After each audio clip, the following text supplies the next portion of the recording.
She says she dined with you, danced with you at Tramp nightclub in London. She went on to have sex with you in a house in Belgravia. I have no recollection of ever meeting this lady. None whatsoever. Le palais de Buckingham est sous le choc après que le prince Andrew aurait lu le testament de la défunte reine. Pendant des années, on s'est demandé ce qu'elle avait laissé derrière elle et qui hériterait de sa fortune. Aujourd'hui, des détails surprenants font surface, et la famille royale est mécontente. Certains affirment que son testament pourrait tout changer, tandis que d'autres craignent qu'il ne crée des tensions entre le roi Charles et le prince William. Les dernières volontés de la reine ont-elles causé des troubles? Et qu'est-ce que cela signifie pour l'avenir de la monarchie? Rejoignez-nous pour découvrir les détails du testament de la reine Élisabeth et la vérité qui se cache derrière ce mystère royal. Le testament qui a ébranlé Buckingham Palace. Buckingham Palace était plongé dans un silence pesant, de ce silence qui règne lorsqu'un moment décisif est sur le point de se produire. Chaque membre de la famille royale était assis, tendu, les yeux rivés sur l'enveloppe posée sur la table. Elle contenait le testament de la reine Élisabeth II, un document qui aurait pu tout changer. Avec un règne de 70 ans, sa fortune était immense. Cette grande salle a été le théâtre de certains des moments les plus mémorables de ma vie. Mais il ne s'agissait pas seulement d'argent. Il était question d'héritage, de pouvoir et de l'avenir même de la monarchie. Tout allait être révélé. Chose étonnante, c'est le prince Andrew qui se trouvait au cœur de toute cette affaire. C'est lui qui a ouvert le testament et l'a lu à haute voix. Il n'y a pas de moment opportun pour aborder tous les aspects de cette affaire. Ce choix en a toutefois surpris plus d'un. N'aurait-ce pas été au roi Charles d'en prendre la responsabilité? Ou peut-être à la princesse Anne, compte tenu de son sens aigu du devoir? Pour avoir pu m'y rendre, je peux affirmer que le résultat en valait largement la peine. Restez connectés pour le découvrir. Le prince Andrew se tenait au centre de la pièce, tenant l'enveloppe scellée contenant les dernières paroles de sa mère. Personne ne s'attendait à ce qu'il la lise. Et pourtant, il était là. Le silence était tel que même sa respiration semblait bruyante. Il jeta un coup d'œil autour de lui, percevant l'appréhension dans les regards. Charles était assis, raide comme un piquet, les mains jointes. Anne gardait son calme, mais le léger mouvement de ses doigts tapotant l'accoudoir trahissait sa nervosité. William et Kate étaient assis côte à côte, leurs visages impénétrables. Harry était là aussi, mais son expression était encore plus difficile à déchiffrer. Or, lorsqu'on agit ainsi envers d'autres membres de la famille, il arrive un moment où le silence devient une trahison. Andrew prit une profonde inspiration, car il savait qu'il n'y avait plus de retour en arrière. Il glissa son doigt sous le seau de cire et le brisa. Le bruit fut faible, mais il résonna comme un coup de tonnerre dans le silence de la pièce. Il déplia la feuille, les mains tremblantes, et commença à lire. « Ceci était mon testament. » Les mots restèrent un instant suspendus dans l'air, le temps que chacun les assimile. Certains visages restèrent impassibles, tandis que d'autres s'animèrent. On pouvait lire le soulagement dans certains yeux et l'inquiétude dans d'autres. Andrew poursuivit sa lecture et, à mesure qu'il avançait, le message de la reine lui apparut clairement. Elle commença par exprimer sa gratitude, remerciant sa famille pour son dévouement à la monarchie. Mais la conversation prit rapidement un tournant plus personnel. Elle s'adressa d'abord à Charles. « À mon cher fils Charles », lut Andrew à haute voix. Les mots étaient solennels, mais il y avait comme une distance entre eux. La reine avait confié le château de Windsor à Charles. Comme on pouvait s'y attendre? Il avait été préparé à ce rôle toute sa vie. Il n'y eut donc aucune surprise. Charles resta immobile, bien que sa mâchoire se soit légèrement crispée. Andrew sentait bien que son frère attendait quelque chose de plus. C'était là l'élément clé, ce qu'il faisait. Mais rien ne vint. Puis, André s'adressa à Anne. La reine avait reconnu sa force et sa loyauté, mais ses paroles n'avaient rien de choquant. Le visage d'Anne demeura presque impassible, car elle n'était jamais du genre à avoir des réactions excessives. Je souhaiterais nécessairement que ce que nous faisons contribue, nous l'espérons, à la monarchie et à son fonctionnement. Puis, l'inattendu survint. La reine prit une décision sans précédent au sein de la famille royale. Au lieu de suivre la tradition établie de transmettre le domaine de Balmoral à un seul héritier, elle avait opté pour une autre voie. Balmoral, lieu cher à la reine, appartiendrait à toute la famille et non à une seule personne. Cette décision rompait avec la manière dont les domaines royaux avaient toujours été gérés. Normalement, ces propriétés étaient héritées par un seul héritier, renforçant ainsi l'idée de succession directe et de propriété incontestable. Cependant, la reine avait délibérément modifié les règles, laissant l'assemblée stupéfaite. Mais le silence qui suivit n'était pas seulement dû à la surprise. Il s'agissait de comprendre la signification profonde de son choix. Balmoral n'était pas un domaine comme les autres. C'était le refuge personnel de la reine, un lieu qu'elle chérissait et où elle avait passé certains de ses moments les plus précieux. En choisissant de la partager entre toute la famille, elle envoyait un message qui dépassait la simple notion de propriété. Il s'agissait de bien plus que de terre ou de tradition. Il s'agissait d'unité. Pendant des décennies, Balmoral a été un havre de paix pour la famille royale, un lieu où elle pouvait se soustraire aux regards indiscrets et se retrouver en toute simplicité. C'est là qu'elle célébrait, pleurait et créait des souvenirs, loin des pressions de la vie royale. En veillant à ce que le domaine reste accessible à tous, la reine s'assurait que Balmoral continuerait d'être un lieu de partage pour les générations futures. Cette décision a contraint la famille à rester unie malgré les divergences de leur vie et choix personnels. Certains y ont vu une tentative de garder le contrôle même en son absence, mais il était clair que ses intentions étaient bien plus profondes. La reine avait constaté de visu comment la distance, les désaccords et les ambitions personnelles avaient semé la discorde au sein de la famille. Elle avait vu les membres de la famille s'éloigner les uns des autres, les tensions faisant souvent la une des journaux et les querelles privées s'exposant au grand jour. En conservant Balmoral comme un lieu de partage, elle les encourageait à rester une famille, malgré leurs différences. Ce choix symbolisait également quelque chose de plus grand que la simple unité familiale. Cela reflétait sa conviction que la force de la monarchie ne résidait ni dans les titres ni dans les propriétés, mais dans les liens qui unissaient les membres. Une famille royale divisée ne ferait qu'affaiblir l'institution qu'elle avait consacré sa vie à défendre. En les unissant ainsi, elle s'assurait qu'à tout le moins, ils auraient toujours une raison de se retrouver. L'atmosphère restait pesante et empreinte de réflexion à l'annonce de cette décision. Nombreux étaient ceux qui y voyaient un défi, d'autres une opportunité. Quoi qu'il en soit, il était indéniable que la reine avait changé le destin de Balmoral et, ce faisant, avait affirmé avec force l'importance de la famille. Unissons-nous autour d'une cause commune, car l'espoir demeure. Cependant, tandis qu'Andrew s'éloignait, Catherine reçut elle aussi un cadeau précieux. Le diadème Vladimir, l'une des pièces les plus inestimables de la collection royale, léguée par la reine. C'était un symbole de grâce et d'histoire. Et maintenant, il était entre les mains de Catherine. Son expression ne changea guère, mais Andrew remarqua une légère lueur dans ses yeux. C'était subtil, mais c'était bien là. Puis, Andrew lut quelque chose qui changea de nouveau l'atmosphère. La reine avait laissé un message pour Harry. C'était inattendu car, après tout ce qui s'était passé, la plupart des gens pensaient qu'il serait oublié. Au lieu de cela, elle lui avait offert un objet chargé de sens. Andrew marqua une pause avant de le lire à voix haute. « À mon petit-fils Harry, je lègue la boîte en argent qui appartenait à mon père, le roi George VI. » Cette boîte contenait les lettres d'un roi, des mots chargés de pouvoir et d'histoire, leur rappelant que même à distance, on n'est jamais vraiment séparé de sa famille.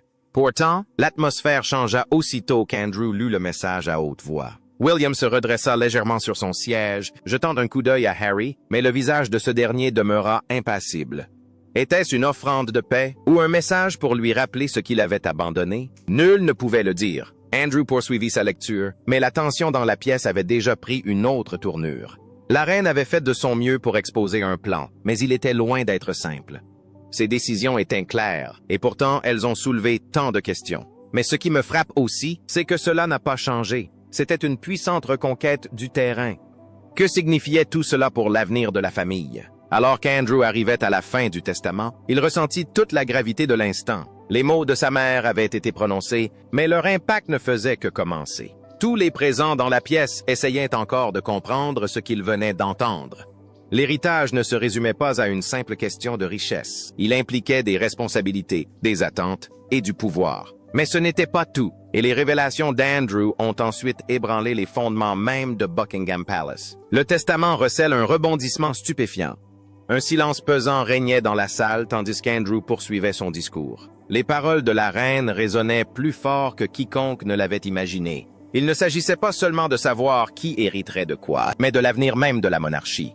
Le roi Charles restait immobile, les mains jointes, mais son visage était tendu. Il avait consacré sa vie entière à se préparer à la couronne. Et pourtant, les dernières décisions de sa mère remettaient tout en question. Andrew s'éclaircit la gorge et reprit sa lecture. Le nom suivant mentionné dans le testament était celui de la princesse Anne, fille unique de Lorraine. On s'attendait à ce qu'elle reçoive un legs modeste. La reine avait toujours parlé d'elle avec beaucoup d'admiration, et nombreux étaient ceux qui pensaient qu'elle la considérait comme un pilier de la famille royale. Andrew lut à haute voix. « À ma fille bien-aimée Anne, je lègue le domaine de Sandringham. » L'expression d'Anne demeura calme, mais une pointe de surprise traversa son regard. Sandringham était l'une des propriétés les plus précieuses de la reine. C'est là que la famille royale se réunissait chaque année pour Noël. Mais avant que quiconque puisse s'attarder sur ce point, Andrew passa à la suite.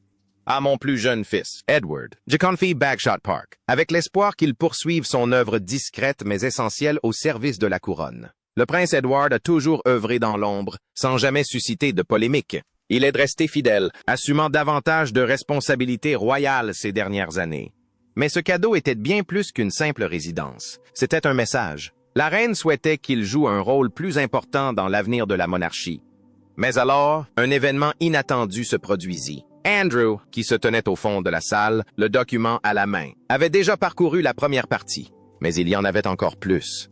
Et tandis qu'il poursuivait sa lecture, la tension montait dans la pièce. La première partie les avait déjà ébranlés, mais la suite était encore plus surprenante.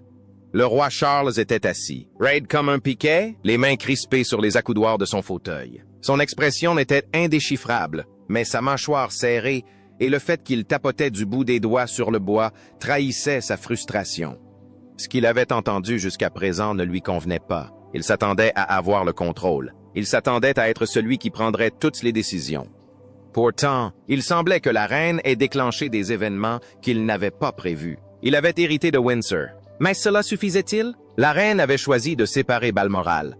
Et cela avait tout changé. Que lui réservait l'avenir, Anne, assise à ses côtés, restait calme et sereine, mais son attitude avait changé. Mais il était intéressant de constater comment les gens, c'était le mot qu'ils employaient sans cesse, changeaient d'avis. Elle n'était pas du genre à exprimer facilement ses émotions, mais elle avait été surprise lorsqu'on lui avait proposé Sandringham.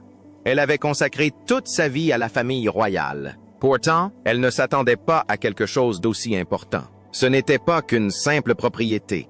C'était une affirmation et une responsabilité. Cela sous-tend vos actions, car ce sont les preuves qui les rendent efficaces. William, assis à côté de Catherine, affichait un visage impassible. Mais son regard était perçant. Il essayait de tout assimiler, mais il savait aussi que cela ne le concernait pas seulement.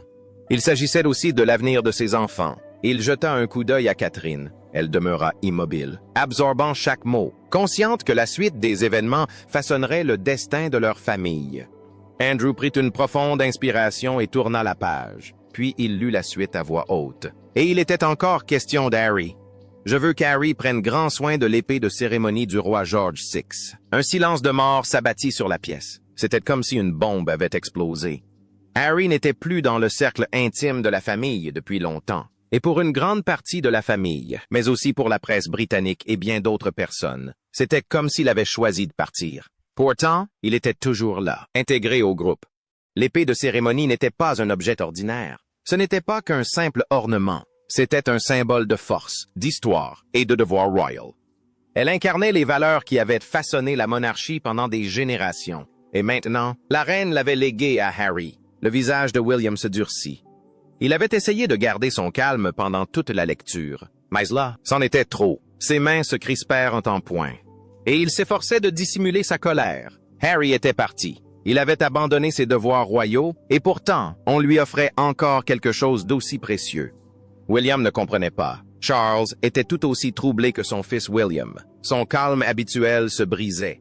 L'épée était un signe de confiance, la reconnaissance d'un devoir. Mais Harry avait manqué à ce devoir. Lui offrir la boîte en argent ne suffisait-il pas?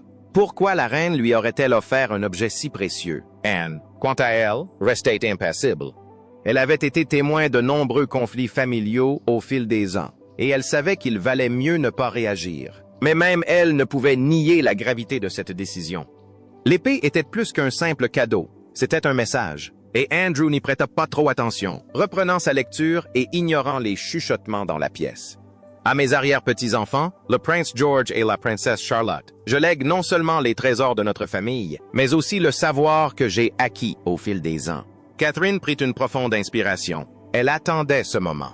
Elle savait que la reine avait toujours eu une grande affection pour George et Charlotte. Mais il ne s'agissait pas seulement de cadeaux, mais de transmettre un héritage. La reine ne leur léguait pas seulement des biens matériels.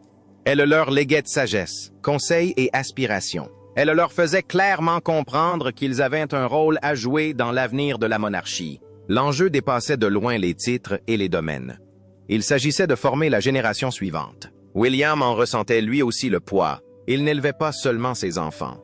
Il les préparait à quelque chose de bien plus important. La survie de la monarchie reposait sur eux, et la reine s'était assurée qu'ils le comprennent. Andrew tourna une autre page. À mon arrière-petit-fils, le prince Louis, j'ai laissé une lettre écrite de ma main. Une lettre pour que tu puisses en tirer des leçons, pour te guider dans ta croissance. C'était une lettre simple, et pourtant elle était chargée de sens. Louis était encore jeune, mais la reine avait aussi pensé à lui. Elle savait qu'un jour, il aurait des questions. Un jour, il aurait besoin d'être guidé. Et elle lui avait laissé quelque chose rien que pour lui. Catherine sentit une boule se former dans sa gorge. La reine avait toujours été attentionnée, mais cette lettre était quelque chose de personnel. Louis tiendrait un jour ce livre entre ses mains, sachant que son arrière-grand-mère l'avait écrit spécialement pour lui. Le silence régnait dans la pièce. Chacun était encore sous le choc de ce qu'il venait d'entendre. Mais Andrew n'avait pas terminé. Il jeta un coup d'œil autour de la pièce avant de tourner la dernière page. Il restait encore une dernière chose.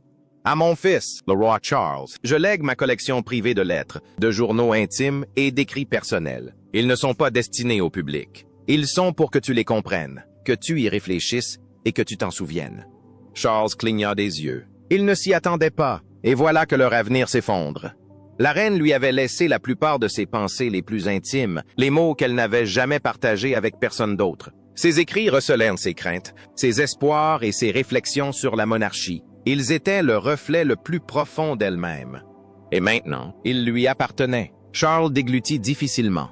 Il avait passé toute sa vie à se préparer à ce rôle. Il avait attendu des décennies pour devenir roi. Mais à présent, assise là, serrant ses mots contre lui, il comprit quelque chose. Sa mère en avait toujours su plus qu'elle ne le laissait paraître. Elle l'avait guidé, façonné, préparé à ce moment. Et maintenant, même en son absence, elle continuait de le guider. Le silence demeurait dans la pièce. Et chacun était plongé dans ses pensées. Le testament de la reine ne se contentait pas de répartir ses biens, il révélait ses dernières volontés. Cela révélait sa foi en certaines personnes et ses doutes envers d'autres. Certains se sentaient honorés, d'autres trahis. Mais la lecture n'était pas encore terminée. La voix d'Andrew brisa le silence. Il reste une dernière partie du testament. Et c'est alors que le véritable choc survint. Le poids de l'héritage. Tandis qu'Andrew achevait la lecture de la dernière partie du testament, un silence profond s'installa dans la pièce. Le poids des dernières paroles de la reine pesait sur chacun comme une tempête silencieuse, impossible à ignorer.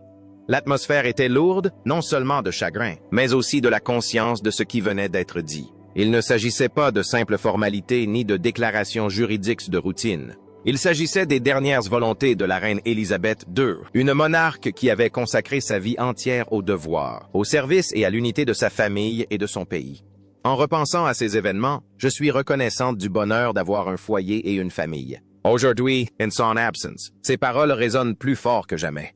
Les mains d'Andrew, encore un peu tremblantes, replièrent soigneusement la dernière page du testament. Il le déposa délicatement sur la table, comme si le papier lui-même portait le poids de l'histoire. Son regard parcourut la pièce, s'attardant sur les visages de la famille royale. Sa voix était lente et posée. Mais aussi, je crois, le fait de maintenir ce lien social et d'avoir une vie de famille. Et maintenant, ils réussissent par eux-mêmes. Ils veillent à ce que chaque mot soit bien assimilé. La dernière requête de la reine ne concernait ni la richesse, ni les titres, ni les possessions. Elle concernait quelque chose de bien plus important, l'unité. Elle avait espéré que, malgré les tensions, les désaccords et les blessures du passé, sa famille parviendrait à rester unie et forte. Elle souhaitait qu'ils recherchent la paix plutôt que le conflit, qu'ils fassent preuve de résilience face à l'adversité et qu'ils embrassent le véritable sens du service, non comme une obligation, mais comme un privilège. Ces principes avaient guidé sa vie. Dans son dernier message, elle a exhorté sa famille à respecter ses valeurs. Il ne s'agissait pas de vaines paroles, mais d'un engagement à vivre. Le message a profondément touché les membres de la famille royale, chacun plongé dans ses pensées et conscient du poids de sa requête. Depuis des années, des tensions couvaient en coulisses. Conflits, choix personnels et surveillance médiatique avaient mis à rude épreuve les relations au sein de la monarchie. Vous voyez, c'est beaucoup plus petit, n'est-ce pas? Je veux dire, c'était de la même hauteur. Et pourtant, à cet instant précis, ces divisions semblaient être insignifiantes comparées à la vision qu'avait la reine de ce qu'elle pourrait devenir. Certains restèrent assis en silence, assimilant la portée de ses paroles. D'autres se regardaient, comme en quête de réponse, ou peut-être du courage d'entamer le processus de guérison. Personne ne parlait, mais l'impact était indéniable. La voix de la reine résonnait encore, même d'outre-tombe. Charles resta immobile, les mains jointes. Son visage était impassible, mais sa posture était raide. Il avait passé toute sa vie à se préparer à ce rôle, sachant qu'un jour il monterait sur le trône. Malgré toute cette préparation, la réalité de la situation restait accablante. Sa mère l'avait guidé pendant tant d'années, lui inculquant l'exemple d'une autorité empreinte de dignité. Désormais, on attendait de lui qu'il perpétue ses valeurs, qu'il soutienne un héritage transmis de génération en génération. C'était une épreuve. Il s'attendait à une transition sans encombre, mais il comprenait désormais que sa mère lui avait légué bien plus qu'un simple titre. Si près du lieu où repose ma mère bien-aimée, la défunte reine, elle lui avait laissé des attentes, un cadre qu'il n'avait pas entièrement anticipé. Il ne disposerait pas d'un pouvoir absolu. Il devrait œuvrer dans le cadre qu'elle avait mis en place, veillant à préserver l'équilibre qu'elle avait instauré. Ce n'était pas ce qu'il avait imaginé, mais il n'avait d'autre choix que de l'accepter. Ce qui le pesait encore davantage, c'était la division au sein de sa propre famille. Le testament lui avait rappelé une réalité qu'il ne pouvait ignorer, les fractures qui s'étaient creusées au fil du temps. Sa propre relation avec ses fils, William et Harry, avait été mise à l'épreuve. Sa sœur Anne, toujours fidèle et inébranlable, était restée loyale et dévouée. Mais même elle avait été témoin des épreuves qu'ils avaient traversées. Et la reine Élisabeth a inauguré ce mémorial national de guerre en hommage à tous ceux qui ont fait le sacrifice ultime lors de la Grande Guerre. Et maintenant, dans les derniers mots de la reine, il y avait un appel à quelque chose dont il n'était pas sûr qu'il soit possible. L'unité. Anne, quant à elle, restait assise en silence, absorbant chaque mot avec une profonde réflexion. Elle avait toujours été celle qui n'attendait rien, qui travaillait sans relâche, sans rechercher la gloire. Sa mère lui avait confié Sandringham, et si c'était un grand honneur, c'était aussi une lourde responsabilité. Mais c'était le genre de devoir qu'Anne avait toujours assumé. Elle avait vu sa mère gouverner avec grâce, sans jamais laisser ses sentiments personnels interférer avec l'intérêt général. Anne le comprenait mieux que quiconque. Pourtant, assise là, elle ne pouvait s'empêcher de repenser aux moments qu'ils avaient partagés. Les après-midi paisibles passés à cheval, les longues conversations sur la tradition, sur le véritable sens du service. La reine n'avait jamais été du genre à exprimer ouvertement ses émotions, mais Anne avait toujours su combien elle tenait à elle. Et maintenant, sans elle, c'était à elles deux de maintenir l'unité du couple. Pour Catherine, cette prise de conscience fut tout aussi bouleversante. Le diadème Vladimir était désormais sien, symbole de grâce et de continuité. Mais plus encore, il annonçait l'avenir. La reine ne l'avait pas choisi à la légère. C'était un rappel qu'un jour, elle serait reine consorte. Elle l'avait toujours su, bien sûr, mais maintenant, cela lui paraissait réel d'une manière inédite. William, lui aussi, ressentait toute la portée de ses paroles. Il connaissait sa grand-mère comme bien plus que la reine. Elle avait été son guide et son mentor. Dès son plus jeune âge, on lui avait inculqué les valeurs du service et du devoir, et il avait toujours admiré sa force. Mais à mesure que les termes du testament faisaient de leur chemin, il réalisa autre chose. Elle avait entrevu l'avenir, compris que les temps changeaient, et elle leur avait laissé la responsabilité de façonner la suite. Et puis il y avait Harry, mentionné à 2 reprises. Malgré son absence de la monarchie, l'épée d'apparat du roi George VI lui avait été confiée, et cette décision à elle seule avait provoqué un véritable remous.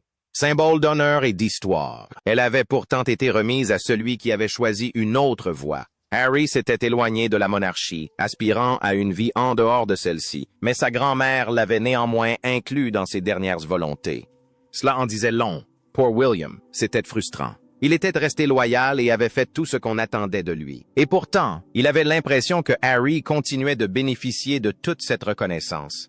Pour Charles, c'était un rappel supplémentaire des complications familiales. Pour Anne, c'était simplement une nouvelle prise de conscience.